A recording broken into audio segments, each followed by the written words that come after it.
வணக்கம். இன்றைக்கி நம்ம பார்க்க போகிற சமையல் என்னென்னு பார்த்தீங்கன்னா, ஒரு அருமையான கொள்ளு சிவப்பு அவல் வச்சு மோர் கஞ்சி எப்படி செய்யலாங்கிறது பார்க்கலாம்.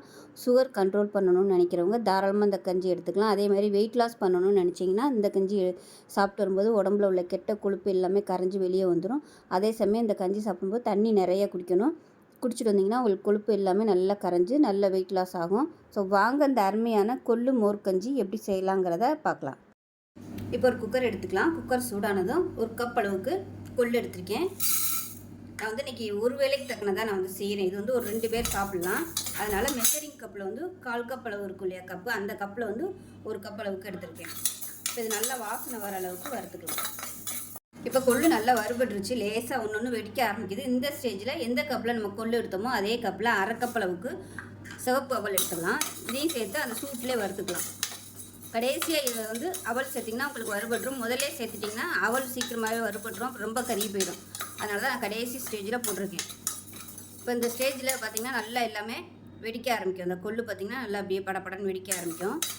அந்த ஸ்டேஜில் நம்ம இறக்கணும். இப்போ கொள்ளு நல்லா வறுபட்டுருச்சுன்னு அர்த்தம். இப்போ நல்லா சூடு ஏறி வறுபட ஆரம்பிச்சிருச்சு. இப்போ அமர்த்திடலாம். அமர்த்திட்டு மிக்ஸி ஜாரில் சேர்த்து நல்லா நைஸாக அரைச்சிக்கலாம். இப்போ இது ஆறட்டும். ஆறுனதுக்கப்புறம் நல்லா பவுடராக பொடி பண்ணிக்கலாம். இப்போ பொடி பண்ண கொள்ளு ஒரு குக்கரில் சேர்த்துக்கலாம்.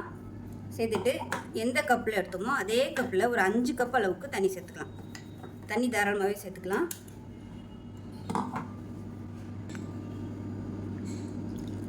ஒன்று, 2, 3, 4, 5, 6. 5 சொன்னேன், 6 கூட நான் ஊற்றிருக்கேன். தண்ணி தாராளமாக ஊற்றிக்கலாம். ஏன்னா கொள்ளு சேர்த்துக்கிறதுனால பருப்பு ஐட்டம் தானே, அதனால் நல்லா கெட்டியாகிட்டே வரும். இதை நல்லா கலந்து விட்டுக்கலாம்.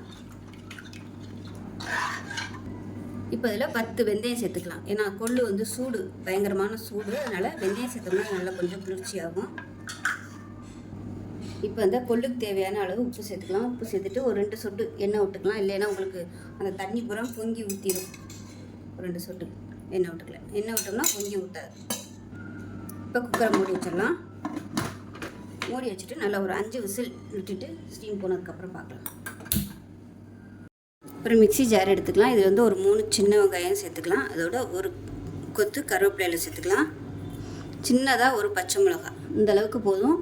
இதுக்கு மேலே சேர்த்திங்கன்னா ரொம்ப காரமாயிடும். அதனால் ஒரே ஒரு பச்சை மிளகா, கொஞ்சமாக கொத்தமல்லி. இது குறன்னு அரைச்சிட்டு பார்க்கலாம். இப்போ 1/2 கப் அளவுக்கு தயிர் சேர்த்துக்கலாம்.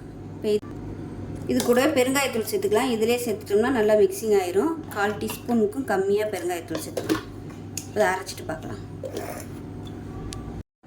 இப்போ விசில்லாம் விட்டு ஸ்டீம் போயிடுச்சு. எப்படி இருக்குன்னு பார்க்கலாம்.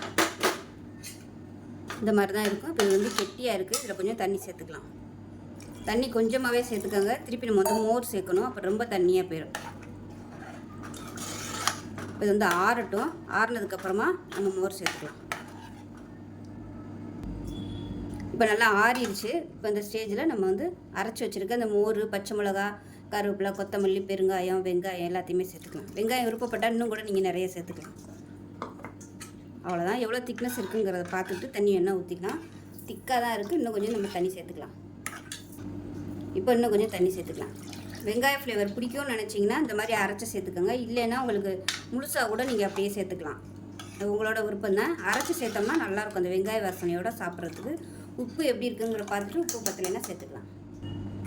உப்பு கம்மியாக இருக்குது, கொஞ்சமாக உப்பு சேர்த்துக்கலாம். அவ்வளோதான். அருமையான கொள்ளு மோர் கஞ்சி ரெடி ஆகிடுச்சு. ரொம்ப சிம்பிளான ஒரு மோர் கஞ்சி. செஞ்சு பாருங்கள். செஞ்சு பார்த்துட்டு எப்படி வந்துச்சுங்கிறத சொல்லுங்கள். வீடியோ பிடிச்சிச்சின்னா லைக் பண்ணுங்கள், கமெண்ட் பண்ணுங்கள், சேனலை சப்ஸ்கிரைப் பண்ணுங்கள், பக்கத்தில் உள்ள பெல் பட்டனையும் ப்ரெஸ் பண்ணுங்கள். நன்றி.